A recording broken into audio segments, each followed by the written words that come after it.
Saudações e votos de bom dia a todos que me assistem neste momento. Conforme prometi que hoje, ou seja, esta semana traria uma abordagem a respeito do perdão. Cá estamos para, mais uma vez, compartilharmos as grandes lições que Jesus ensina quando Pedro o interpela e pergunta-nos sobre o número de vezes as quais ele devia perdoar. Certo dia, nos encontros habituais entre Jesus e seus discípulos, Pedro interpela Jesus com uma pergunta bem elaborada acerca do perdão. E interessante é que a pergunta já trazia consigo respostas sugestivas, se não ouçamos o que é que Pedro diz nesta conversa, conforme o Evangelho de Mateus, capítulo 18, versículos 21. Então Pedro, aproximando-se-lhe, perguntou: Senhor, até quantas vezes meu irmão pecará contra mim que eu lhe perdoe? Até 7 vezes?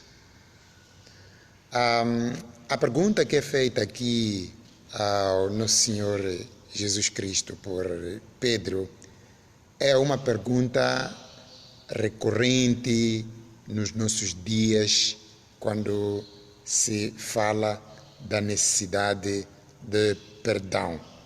É uma pergunta atual, é uma pergunta que feita agora pode parecer que ela tenha sido elaborada agora, porém é uma pergunta que vem desde o cristianismo primitivo. Portanto, hoje também continua se perguntando quantas vezes, ou pensando-se que se já perdoamos um certo número de vezes, já basta, não podemos mais perdoar. Então, como dizia que hoje trazia a reflexão sobre o perdão, a começar pelo texto mencionado, a pergunta que eu coloquei aqui do texto é: por que perdoar? Ora, nenhum de nós que me escuta agora pode dizer que esse assunto de perdoar não diga respeito. Porque ou nós machucamos alguém, ou porque alguém nos machuca, ou porque nós decepcionamos alguém, ou porque um dia alguém nos decepcionou. E diante desta conjuntura social, urge, de fato, fazer esta pergunta: por que perdoar? Ora, seja isso consciente ou deliberadamente, referimos ao perdoar, ao ofender a um ou ser ofendido, nenhum de nós é imune deste drama que tem sido um drama interpessoal. O perdão é uma questão de sobrevivência. Não perdoar é naufragar em águas revoltas de uma mágoa que nos destrói, conforme o professor Lopes. Por isso, não há saúde emocional sã, a não ser que haja perdão. Por que a razão da afirmação? É que ninguém é perfeito. Se nós olharmos para o texto de Tiago, no seu capítulo 3, versículos 2, aí nós encontraremos as várias razões pelas quais nós somos obrigados a perdoar. Mas também, se nós olharmos à volta, quando falo de à volta, refiro-me à sociedade, não é? E aos vários setores sociais, podemos encontrar que não há casamento perfeito. Basta visitar aos casados para ouvir o quanto cada um reclama de seu cônjuge. Não há família perfeita, senão Paulo não teria escrito o trecho da Epístola de Efésios 5, a partir do versículo 22 até 6, versículos 1 a 9. Não há igreja perfeita. Basta visitar as igrejas para perceber os conflitos nela existentes. Aí podemos melhor perceber por que perdoar. Portanto, o simples fato de eu e você, ou seja, você estar me ouvindo neste momento, e até criticando a minha abordagem no que diz respeito ao perdão, é uma prova inequívoca de que você e eu fomos perdoados, e tendo sido perdoados, estamos sendo convocados a exercer perdão. Estou ciente de que perdoar não é fácil. É fácil pregar o sermão para perdoar, porém no dia em que alguém o fere, você se revela como aquele que não perdoa. Perdão não é algo natural. Perdão é obra da graça, conforme o Efésios capítulo 1, versículos 7. Por que perdoar? Bom, passarei a rolar alguns textos bíblicos que melhor nos ajudarão na reflexão por que perdoar. Eu vou começar por uma das cartas de Paulo aos Colossenses, no qual diz: revesti-vos, pois, como eleitos de Deus, santos e amados, de ternos afetos, de misericórdia, de bondade, de humildade, de mansidão e de longanimidade. O apóstolo Paulo já escrevia isto para os Colossenses no seu capítulo 3, versículo 2. E assim, se alguém está em Cristo, nova criatura é. As coisas antigas já passaram, eis que se fizeram novas. Também trata-se de um extrato de Paulo, em Epístola aos Coríntios, capítulo 5, versículo 17. Portanto, com base nestes pressupostos, podemos melhor compreender que, de fato, há a necessidade de perdoar.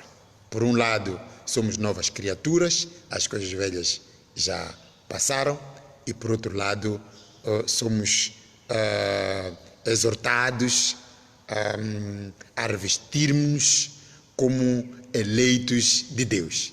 E estes pressupostos que constam destes dois textos que acabei de ler, revelam-se como aqueles que melhor nos poderão ajudar a consciencializarmos sobre a necessidade do pecado. Se você disser não perdoa, independentemente do que você poderá ter passado, estará a revelar-se de forma incontestável e inequívoca de que você ainda não nasceu de novo, conforme Colossenses capítulo 3, versículos 5 a 11. Por que perdoar?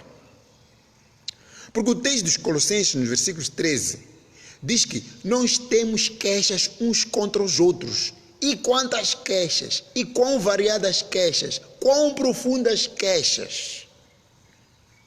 Uma das coisas mais tristes da vida é que muitas vezes fazemos mal para alguém sem nos dar conta disso. Decepcionamos alguém sem nos aperceber que decepcionamos. O perdão tem características próprias. Daí que irei emprestar alguns textos, ainda no Novo Testamento, que poderão nos prover aquilo que são as características do perdão. E para isso, convido ao evangelista Mateus, Lucas, no seu capítulo 17, versículos 4, o qual diz: se por 7 vezes no dia pecar contra ti, e 7 vezes vier ter contigo, dizendo estou arrependido, perdoe-lhe.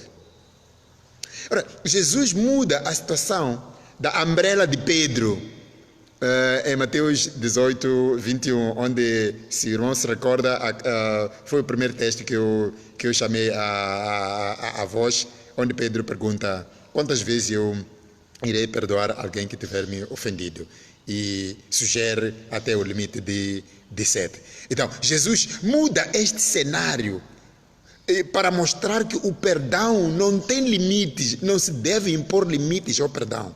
Devemos perdoar até. Não é? Jesus evoca uma situação do argumento de Pedro quase que impossível. Tudo isso.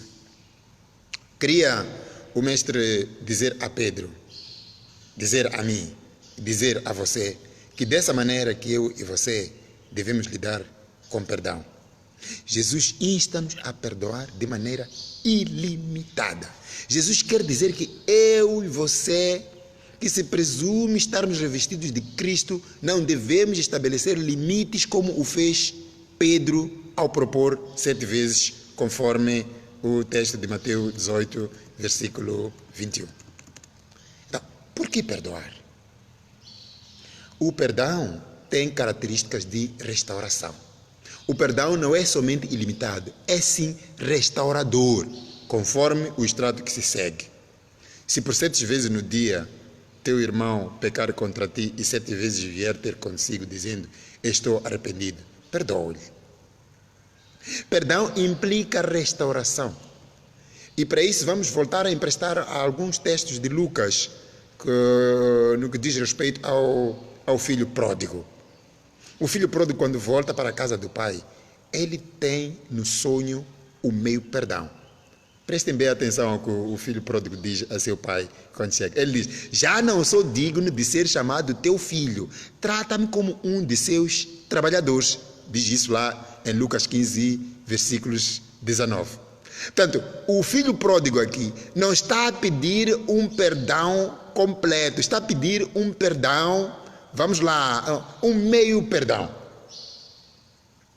Não está a pedir a restauração do seu estado de relacionamento para com seu pai.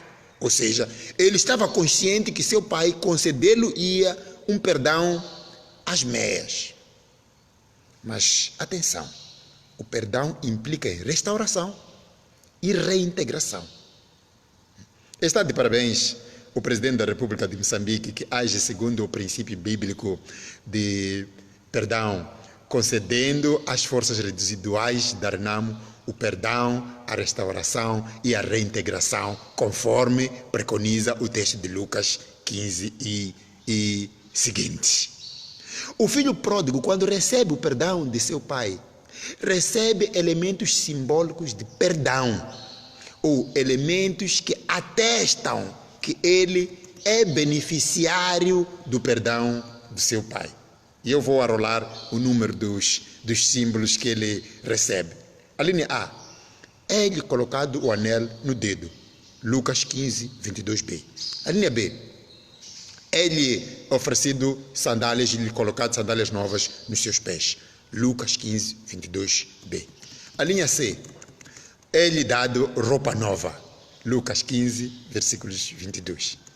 D, é-lhe restaurada a dignidade, Lucas 15, versículos 23.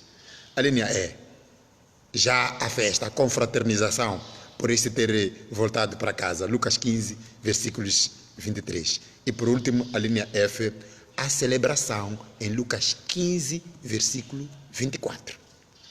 Podemos tirar deste texto algumas lições que passarei a citar. O perdão é transcendente. Conforme o ensinamento de Jesus, os apóstolos renderam as evidências segundo as quais o perdão é transcendental e diante disso clamam ao seu mestre: aumente-nos a fé. Olha, aqui os discípulos ficaram mal na perspectiva lucana, no texto de Lucas 17, versículos 5. Quando ouviram que o perdão era ilimitado, eles avaliaram a sua condição humana e sentiram-se que eles não estavam em condições de perdoar. E eles clamam a Jesus e dizem: se assim for, se o perdão é ilimitado, Senhor, então aumente-nos a fé. O que pressupõe que para os discípulos Jesus colocou um modelo ou padrão muito alto que desafiava as suas capacidades. Ou o Senhor nos dá esse poder, conforme Lucas 17, versículo 5, ou o Senhor nos dá essa capacidade, da qual nós estamos desprovidos, ou nos capacite para esse desafio. Ou sem ti, não conseguimos fazer isso. Esta é uma citação do pastor Lopes. Amados irmãos em Cristo, eu não tenho esse poder, você não tem esse poder, mas Jesus tem o poder de nos capacitar para isso. Como então proceder para perdoar na perspectiva lucana? A primeira coisa que Jesus ensina, baseado no evangelho do amigo e médico particular de Paulo, é: acautelai-vos. Se teu irmão pecar contra ti, repreenda-o. Se ele se arrepender, perdoa-lhe. Já há várias vezes em que, quando alguém peca contra o outro diz que eu não tenho nada a ver com isso. Não. Jesus chama atenção. Ele diz: se pecar contra ti, repreenda-o. Seja frontal, não precisa andar a criar grupos de fofocas. Não. Seja frontal, dirija essa pessoa e repreenda a pessoa. E se ela se arrepender, perdoe-lhe. Por que o mestre exorta para nos acautelar em matéria de perdão? Porque quando você trata de relacionamentos machucados, você tem de ter muita sensibilidade para não abrir uma ferida maior, para não traumatizar ainda mais o relacionamento, para você não usar uma vareta de 5 quilos para pregar um prego de 1,5 polegadas, para você não exercer força demais onde você deve ser ameno, para você ser mais afetuoso, mais dócil, porque às vezes, até no ato de perdão, pode existir arrogância. O perdão precisa vir dentro de um véu de misericórdia. Perdão não é exposição de justiça, mas um exercício de misericórdia. 2 ensinamentos de Jesus nos ensina, conforme Lucas 17, versículo 3. Se teu irmão pecar contra ti, repreende-o. Se ele se arrepender, perdoa. A ideia de repreender subjacente no texto de Lucas reside em o ofendido chamar ao ofensor de lado, conforme Mateus 18, versículos 15. Jesus pretende dizer que os problemas não resolvidos sejam enterrados por si só. Isto não ajuda a resolver o problema, porque ao enterrá-los sem tratá-los, podes crer que o tempo não vai curar, porque o tempo não cura feridas. O tempo, pelo contrário, gangrena feridas. Este termo gangrenar é um termo que é usualmente utilizado pelos técnicos de saúde. Para isso vale a pena fazê-los compreender o que é isso gangrenar. Gangrenar é perverter. O tempo degenera, o tempo decompõe a ferida. Portanto, não deixe o tempo rolar sobre as suas mágoas. Trate de resolver com urgência. Efésios 4, versículos 26. Por que resolver com urgência? Por que é que somos exortados a resolver com urgência? Porque às vezes é melhor o desconforto do confronto do que o conforto da omissão. O texto vai mais longe ao dizer: se ele se arrepender, perdoe-lhe. A intenção primária aqui é a administração do perdão. Daí que Jesus orienta para que se dirija diretamente à pessoa que o ofenda, numa perspectiva de diálogo. Portanto, Mateus capítulo 18, 15 já propõe um diálogo. Mas este diálogo não visa tornar o ofensor o mais culpado. Portanto, não vá conversar com o ofensor para se sentir melhor, para você defender a sua própria justiça, os seus direitos. Você não vai conversar com o ofensor para humilhar-lhe. Você vai conversar com o ofensor com um propósito para produzir, para gerar arrependimento no seio do seu ofensor. Para quê? Para que você o perdoe, conforme Lucas capítulo 17, versículos 3c. De que maneira perdoar? Aí é onde os discípulos de Jesus disseram para ele: aumente-nos a fé. De que maneira perdoar? Eu arrolei três formas de perdoar. A primeira, perdoar completamente. Perdoar para sempre. Perdoar sem cobrar de novo essa dívida. Quantas vezes Deus nos perdoou? Deus nos perdoou infinitamente. Podemos ler isso no Antigo Testamento, no Salmo 103, versículos 10 a 12. E o que Jesus está dizendo em Mateus 18, 22 é que o perdão é ilimitado e nisso reside a nossa esperança.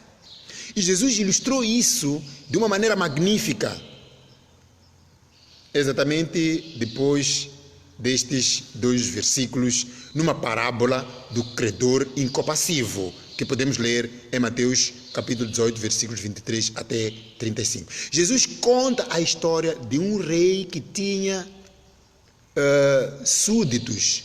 Um deles devia 10.000 talentos. Não tendo como lhe pagar, pediu misericórdia. O rei resolve perdoar-lhe dessa dívida colossal. Sucede, porém, que ao sair do palácio, onde instantes antes era réu confesso, e tendo se beneficiado da lei da indulgência ou do perdão, ou tendo sido perdoado, encontra alguém que simplesmente lhe devia 100 denários. 100 denários é uma ninharia. É verdade que trata-se de uma dívida.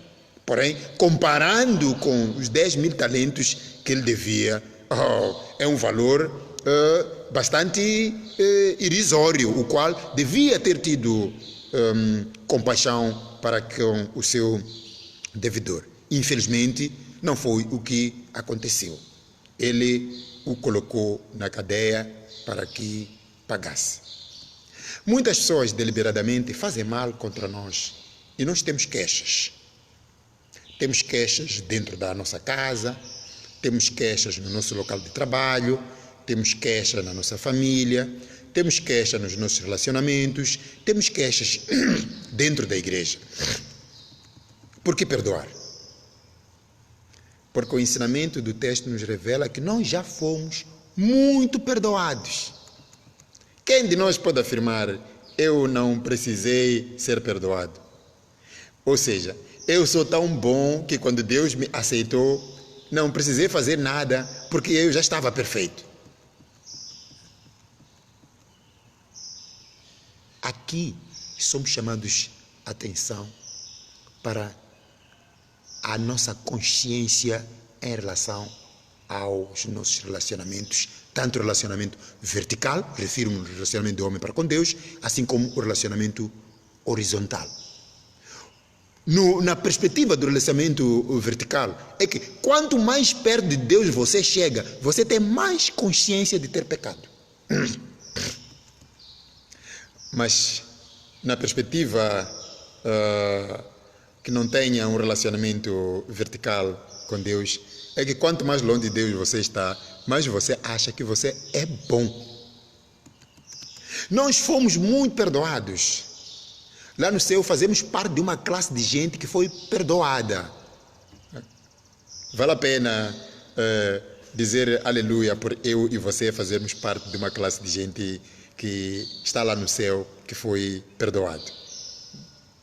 Qual é o conceito de igreja, ou de crentes, ou de cristãos? Eu escolhi uma série, arrolo aqui uma série de fatores que nos ajudem a compreender que, afinal de contas, fazemos parte desta classe de gente perdoada que está cantando glória lá no céu. Coloquei assim, a igreja de Cristo é composta de gente que foi perdoada. Eu e você fomos perdoados. A igreja é composta de gente pecadora, embora muitos não aceitam de ânimo leve que são pecadores. A igreja é composta de gente doente. A igreja é composta de gente fracassada. A igreja é composta de gente arruinada pelo pecado. A igreja é composta de gente que estava atirada no mar da amargura. E Deus foi lá e reciclou o lixo. Eu e você, perante Deus, éramos lixo. Deus nos reciclou. É lá onde Deus foi e levantou o caído.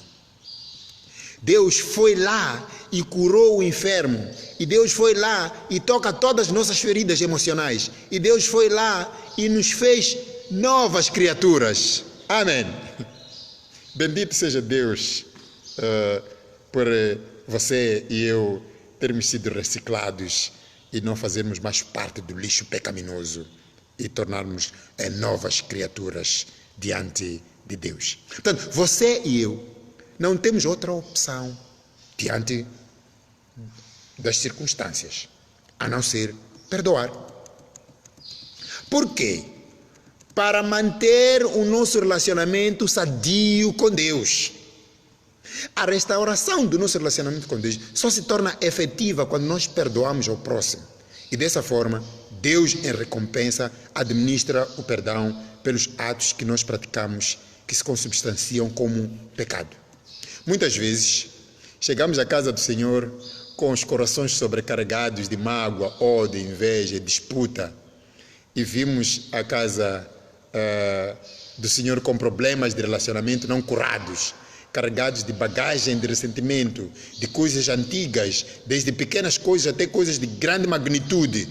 E quando você vai adorar a Deus, essas coisas interceptam a sua adoração. É por isso que a Bíblia diz: se você trouxer a oferta ao altar e você lembrar que teu irmão tem alguma coisa contra ti, deixa perante o altar a tua oferta. Vai primeiro reconciliar-te com teu irmão. Então, voltando, faz a tua oferta, conforme Mateus 5, versículos 23 e 24. Porque depois de te reconciliar-te, por que depois de te reconciliar deves voltar e não deixe dessa forma sua oferta? Essa é uma pergunta de reflexão. É porque Deus está mais interessado na sua vida do que na sua oferta. Deus recebe a sua vida, depois o seu culto e a sua oferta. Se você não perdoar, diz a Bíblia, não pode ser perdoada. Foi Jesus que nos ensinou isso. Pai, perdoe as nossas dívidas, assim como nós perdoamos os nossos devedores. Este é o extrato da oração do Senhor em Mateus 6,12. Aquele extrato daquele texto que eu publiquei na semana passada. A linha B. Se nós não perdoarmos, estaremos a invocar a maldição de Deus sobre a nossa cabeça. Por quê? Porque não há perdão vertical a não ser que haja o perdão horizontal. Esta proposição pretende nos mostrar que o perdão que nós recebemos de Deus é condicional. Se você não perdoar, você adoece emocionalmente e fisicamente.